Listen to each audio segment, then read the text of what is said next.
నమస్తే welcome to Abhinandana TV నేను మీ ఆదిత్య ముందుగా ప్రేక్షకులందరికీ గణతంత్ర దినోత్సవ శుభాకాంక్షలు మరియు హెడ్లైన్స్ చూద్దాం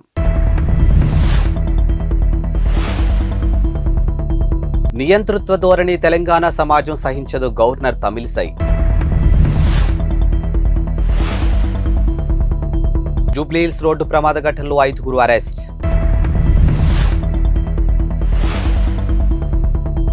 బీఆర్ఎస్ కు కోకాపేటలో 11 ఎకరాల భూమి కేటాయింపై పిటిషన్ మహోన్నతమైన మన రాజ్యాంగాన్ని రాజ్యాంగకర్తలు ఎంతో ముందు చూపుతో తయారు చేశారని తెలంగాణ గవర్నర్ తమిళిసై అన్నారు. గణతంత్ర దినోత్సవాన్ని పురస్కరించుకొని రాష్ట్ర ప్రజలకు శుభాకాంక్షలు తెలిపారు. ఇక హైదరాబాద్ నాంపల్లి పబ్లిక్ గార్డెన్స్ లో గవర్నర్ జాతీయ పతాకాన్ని ఆవిష్కరించారు.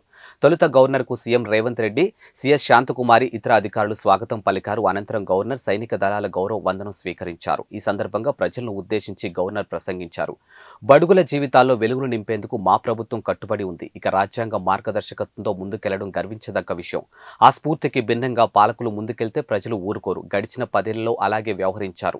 రాజ్యాంగం ఇచ్చినటువంటి హక్కుల ద్వారానే రాష్ట్రం సాధించుకున్నాం. ఇక నియంతృత్వ ధోరణితో వెళ్లడాన్ని తెలంగాణ సమాజం సహించి ఎన్నికల్లో తీర్పు ద్వారా నియంతృత్వ ధోరణికి ప్రజలు చరమగీతం పాడి ప్రజాప్రభుత్వాన్ని ఏర్పాటు చేసుకున్నారు. ఇక అహంకార నియంతృత్వం చెల్లదని స్పష్టమైన తీర్పును ఇచ్చారు. మద్యం మత్తులో అతివేగంగా కారు నడిపి ఓ వ్యక్తి మరణానికి కారణమైన నిందితులను జూబ్లీహిల్స్ పోలీసులు అరెస్ట్ చేశారు. నిందితులను తుకారం గేట్ కు చెందినటువంటి కొవ్వూరి రుత్విక్ రెడ్డి, లాలాపేటకు చెందినటువంటి లోకేశ్వరరావు, మౌలాలీకి చెందినటువంటి బి అభిలాష్, వెస్ట్ మారేడ్పల్లికి చెందినటువంటి మగ్దంపల్లి అనికేతు, సికింద్రాబాద్ కు చెందినటువంటి వైష్ణవిగా గుర్తించారు. ఇక ఫిరోజ్గూడకు చెందినటువంటి రుత్విక్ రెడ్డి బంధు జి సురేష్ రెడ్డి పరారీలో ఉన్నట్లు పోలీసులు తెలిపారు. ఇక నిందితులను అరెస్ట్ చేసి రిమాండ్ కు తరలించినట్లు పేర్కొన్నారు.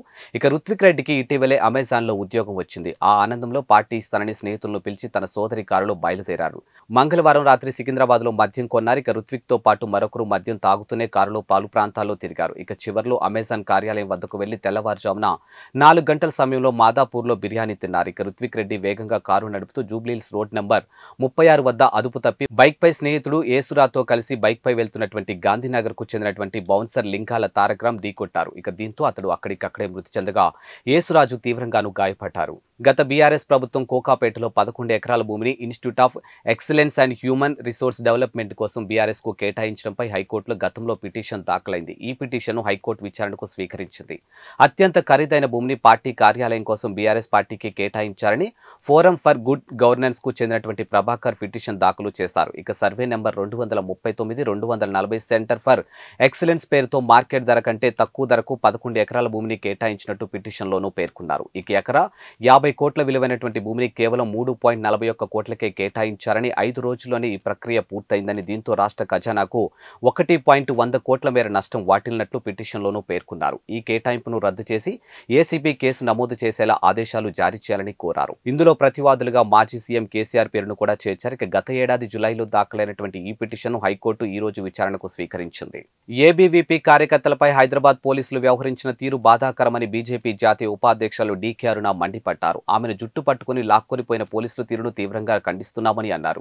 గత బీఆర్ఎస్ ప్రభుత్వం మాదిరే ప్రస్తుత కాంగ్రెస్ ప్రభుత్వం వ్యవహరిస్తుందని విమర్శించారు. ఇక ఏబీవీపీ కార్యకర్త ఝాన్సీపై పోలీసులు వ్యవహరించిన తీరుపై ముఖ్యమంత్రి రేవంత్ రెడ్డి తక్షణమే స్పందించాలని డిమాండ్ చేశారు. ఆ పోలీసులపై వెంటనే చర్యలు తీసుకోవాలని, వారిని సస్పెండ్ చేయాలని అన్నారు. ఇక పోలీసులు మానవతా దృక్పథంతో వ్యవహరించాలని అన్నారు. తెలంగాణలో కాంగ్రెస్ 10 ఏళ్లు అధికారంలో ఉంటుందని, ఇందులో ఎలాంటి అనుమానం లేదని, కేసీఆర్ కు అంతలా ముఖ్యమంత్రి కావాలని ఉంటే వేరే రాష్ట్రానికి వెళ్లాలని ప్రముఖ సినీ నిర్మాత కాంగ్రెస్ నేత బండ్ల గణేష్ ఎద్దేవా చేశారు. ఆయన గురువారం ఓ వీడియోను విడుదల చేశారు. కేసీఆర్ పేరు చెడగొట్టొద్దని హితవు పలికారు. ముందు కాంగ్రెస్ చేసే పనులు చూసి మీరు అసూయపడే పరిస్థితులు ఉంటాయని, కానీ మీరు ఆగం కావద్దని, మీ ఆరోగ్యం జాగ్రత్తగా ఉండాలని ఆ భగవంతుని ప్రార్థిస్తున్నానని కేటీఆర్ ను ఎద్దేవా చేశారు. గత వారం రోజులుగా కేటీఆర్ మాట్లాడే మాటలు చూస్తుంటే తనకు భయం, బాధ వేస్తున్నాయని అన్నారు. ఇక త్వరలోనే ప్రభుత్వం పడిపోతుందని, త్వరలో కేసీఆర్ ముఖ్యమంత్రి అవుతారనే వ్యాఖ్యలు చేస్తున్నారని, ఆయన వ్యాఖ్యలు నిజం కావచ్చు, ఎందుకంటే రేపు ఆంధ్రప్రదేశ్ ఎన్నికల్లో జరుగుతాయని, ఆ తర్వాత మహారాష్ట్రలో జరుగుతాయి, ఇతర రాష్ట్రాల్లోనూ జరుగుతాయి, ఆయా చోట్ల కేసీఆర్ ముఖ్యమంత్రిగా చేయవచ్చని ఎద్దేవా చేశారు.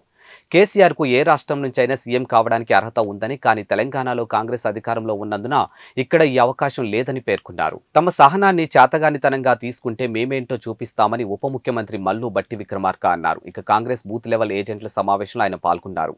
ఈ సందర్భంగా మాట్లాడుతూ ప్రతిపక్షానికి గౌరవం ఇవ్వాలనే ఉద్దేశంతో తాము సహనంగా ఉన్నామని అన్నారు. కానీ దీన్ని చేతగానితనంగా తీసుకోవద్దని హెచ్చరించారు.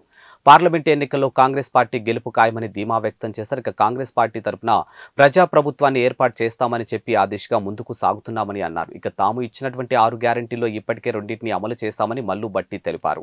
రానున్న రోజుల్లో మిగిలిన వాటిని కూడా అమలు చేస్తామని హామీ ఇచ్చారు. కానీ ప్రతిపక్ష నాయకులు అవాకులు చవాకులు పేల్స్తున్నారని ధ్వజమెత్తారు. ఇక మనది ప్రజాస్వామ్య దేశమని, ప్రజాస్వామ్య రాష్ట్రం కానీ ఇష్టరీతినటువంటి మాట్లాడొద్దని అన్నారు. ఇక తాము కన్నెర్ర చేస్తే బీఆర్ఎస్ మిగలదని అన్నారు. గవర్నర్ కోటాలో ఎమ్మెల్సీగా ప్రొఫెసర్ శ్రావణ్ కరెక్ట్ కాదా, కానీ ప్రొఫెసర్ కోదనం కరెక్టా అని governor Tamilisai BRS working president KTR ప్రశ్నించారు. ఇక గురువారం మీడియాతో ఆయన పిచ్చాపాటిగా మాట్లాడుతూ కౌశిక్ రెడ్డి నియామకాన్ని గవర్నర్ ఎందుకు తప్పుపడుతున్నారని అన్నారు. ఇక రానున్న పార్లమెంటు ఎన్నికల్లో సీనియర్లు ఎవరూ పోటీ చేయమని స్పష్టం చేశారు. 17 లోక్సభ స్థానాల్లో పార్టీలో తీవ్రమైన పోటీ ఉందని అన్నారు. ఇక ఓడిపోయినటువంటి ఎమ్మెల్యేలు తిరిగి ఎంపీలుగా పోటీ చేస్తే సానుభూతి వర్కౌట్ అయ్యి గెలుస్తామని భావిస్తున్నారని పేర్కొన్నారు. ఇక లోక్సభ నియోజకవర్గాల వారీగా సమావేశాలు విజయవంతమైనట్లు చెప్పారు. సన్నాహక సమావేశాల్లో కార్యకర్తలు మంచి ఫీడ్బ్యాక్ ఇచ్చారని తెలిపారు. ఇక త్వరలోనే 30,000 మంది సోషల్ మీడియా కార్యకర్తలతో సమావేశం కానున్నట్లు తెలిపారు. గత అసెంబ్లీ ఎన్నికల్లో స్వల్ప ఓట్ల తేడాతో 14 స్థానాల్లో ఓడిపోయామని పేర్కొన్నారు. ఇక కేసీఆర్ పై కుట్ర పన్నేందుకు 2 జాతీయ పార్టీలు ఏకమయ్యాయని ఆరోపించారు. ఆదిలాబాద్ జిల్లా ఇంద్రవెల్లికి వస్తున్నాను, ఇక కాసుకోండి అని ముఖ్యమంత్రి టీపీసీసీ అధ్యక్షుడు రేవంత్ రెడ్డి బీఆర్ఎస్ బీజేపీ నాయకులకు సవాల్ విసిరారు. కాంగ్రెస్ పార్టీ బూత్ లెవెల్ ఏజెంట్ల సమావేశంలో ఆయన పాల్గొన్నారు. ఈ సందర్భంగా మాట్లాడుతూ కార్యకర్తలు చెమటోడ్చి తెలంగాణలో కాంగ్రెస్ పార్టీని అధికారంలోకి తీసుకొచ్చారని, పార్లమెంటు ఎన్నికల్లో గెలిపించి ఢిల్లీలోనూ ఇందిరమ్మ రాజ్యాన్ని తీసుకొద్దామని పిలుపునిచ్చారు. ఇక నరేంద్ర మోదీని ఓడించి రాహుల్ గాంధీని ప్రధానిగా చేయాలని అన్నారు. కార్యకర్తల కష్టం వల్లే తాను ముఖ్యమంత్రిని అయ్యానని అన్నారు. ఇక తన పదవీ హోదా కాంగ్రెస్ కార్యకర్తలు ఇచ్చినవే అని అన్నారు. అధికారంలోకి వచ్చి 50 రోజులు కూడా కాలేదని, కానీ బీజేపీ బీఆర్ఎస్ పార్టీలు మన హామీలు అసహనం వ్యక్తం చేస్తున్నాయని అన్నారు. హామీలపై అప్పుడే బిల్లా రంగాలు ప్రశ్నిస్తున్నాయని చురకలు అంటించారు. ఇక ఫిబ్రవరి నెలలో మరో 2 హామీలు అమలు చేస్తామని స్పష్టం చేశారు. ఇక రానున్న లోక్సభ ఎన్నికల్లో తెలంగాణలో మనం 14 స్థానాలు విజయం సాధించాలని అన్నారు. ఇక నుంచి తాను రోజు విడిచి రోజు తెలంగాణలో పర్యటిస్తానని చెప్పారు. మన పోరాటంలో ఇది ఇంటర్వెల్ మాత్రమేనని, ఇంటర్వెల్ తర్వాత నుంచి అసలు సినిమా ఉంటుందని అన్నారు. దేశవ్యాప్తంగా 75వ గణతంత్ర వేడుకలు ఘనంగా జరుగుతున్నాయి. ఈ సందర్భంగా ప్రధానమంత్రి నరేంద్ర మోదీ ఈ ఏడాది వేడుకలకు ముఖ్య అతిథిగా వచ్చినటువంటి ఫ్రాన్స్ అధ్యక్షుడు ఇమాన్యుయల్ మాక్రాన్ దేశ ప్రజలకు శుభాకాంక్షలు తెలిపారు. ఇక 75వ గణతంత్ర దినోత్సవం ప్రత్యేక సందర్భంలో శుభాకాంక్షలు, జై హింద్ అంటూ ఎక్స్ వేదికగా ప్రధాని మోదీ స్పందించారు. ఇక ఇమాన్యుయల్ మాక్రాన్ కూడా భారత పౌరులకు శుభాకాంక్షలు తెలిపారు. ఇక నా ప్రియ నేస్తం నరేంద్ర మోదీ భారతీయ ప్రజలకు మీ గణతంత్ర దినోత్సవం సందర్భంగా నా హృదయపూర్వక శుభాకాంక్షలు. మీ వద్దే ఉన్నందుకు చాలా సంతోషంగా ఉంది, గర్వంగా ఉంది. ఇక వేడుకలు జరుపుకుందాం అంటూ ఎక్స్ వేదికగా ఆయన స్పందించారు. కాగా దేశవ్యాప్తంగా 75వ గణతంత్ర దినోత్సవాలు ఘనంగా జరుగుతూ ఉన్నాయి. ఇక డాక్టర్ అంబేద్కర్ రాజ్యాంగం పితామహుడు అని పిలుస్తారు. ఈ సంవత్సరం గణతంత్ర దినోత్సవం యొక్క వీక్షిత్ భారత్, భారత్ ప్రజాస్వామ్యానికి మాతృక అనే థీమ్తో ఈ ఏడాది వేడుకలు జరుగుతూ ఉన్నాయి. దేశ ప్రజల ఆకాంక్షలు ప్రజాస్వామ్య సంరక్షణను ఇతివృత్తం తెలియజేస్తుంది. కాగా ఉదయం 10:30 దేశ రాజధాని ఢిల్లీలో గణతంత్ర దినోత్సవ కవాతు జరుగుతుంది. ఇక దాదాపు 90 నిమిషాల పాటు కొనసాగుతుంది. స్వయం కృషితో జీవితంలో అత్యున్నత శిఖరాలకు చేరుకున్నటువంటి మెగాస్టార్ చిరంజీవిని పద్మ విభూషణ్ పురస్కారం వరించడంపై అభినందనలు వెల్లువెత్తుతూ ఉన్నాయి. పలువురు ప్రముఖులు దిగ్గజ నటుడికి అభినందనలు తెలియజేస్తూ ఉన్నారు. ఈ జాబితాలో మెగాస్టార్ తమ్ముడు జనసేన అధినేత పవన్ కళ్యాణ్ కూడా చేరిపోయారు. స్వయం కృషితో జీవితంలో అత్యున్నత శిఖరాలకు చేరుకున్న మెగాస్టార్ చిరంజీవిని పద్మ విభూషణ్ పురస్కారం వరించడంపై అభినందనలు వెల్లువెత్తుతూ ఉన్నాయి. పలువురు ప్రముఖులు దిగ్గజ నటుడికి అభినందనలు తెలియజేస్తూ ఉన్నారు. ఈ జాబితాలో మెగాస్టార్ తమ్ముడు జనసేన అధినేత పవన్ కళ్యాణ్ కూడా చేరిపోయారు. స్వయం కృషితో భారత చలనచిత్ర చరిత్రలో తనకంటూ ప్రత్యేక స్థానాన్ని సాధించుకున్న చిరంజీవిని పద్మ విభూషణ్ వరించడం ఎనలేని సంతోషాన్ని కలిగించిందని జనసేనాని పవన్ కళ్యాణ్ వ్యాఖ్యానించారు. ఇక నటన రంగంలో ఎంతో తపనతో అడుగుపెట్టిన అన్నయ్య తనకు వచ్చినటువంటి ప్రతి పాత్రను సినిమాను మనసు పెట్టి చేశారని గుర్తు చేశారు. ఎంతో తపనతో మనసు పెట్టి నటించారు కాబట్టే ప్రేక్షక హృదయాలు గెలుచుకున్నారని ప్రశంసించారు. ఇక అగ్రశ్రేణి కథానాయకుడిగా చిరంజీవి సుస్థిర స్థానాన్ని సంపాదించుకున్నారని, సామాజిక సేవా రంగంలో అన్నయ్య చిరంజీవి చేస్తున్నటువంటి సేవలు ఎందరికో ఆదర్శంగా నిలిచాయని పవన్ అన్నారు. ఈ మేరకు ఎక్స్ వేదికగా ఆయన ప్రకటన విడుదల చేశారు. ఇక పద్మ విభూషణ్ పురస్కారానికి ఎంపికైనటువంటి మాజీ ఉపరాష్ట్రపతి వెంకయ్య నాయుడిని కూడా పవన్ అభినందించారు. ఇవి వాల్టి బులెటిన్ అప్డేట్స్. మరో బులెటిన్తో మళ్ళీ కలుద్దాం. అంతవరకు సెలవు, నమస్కారం.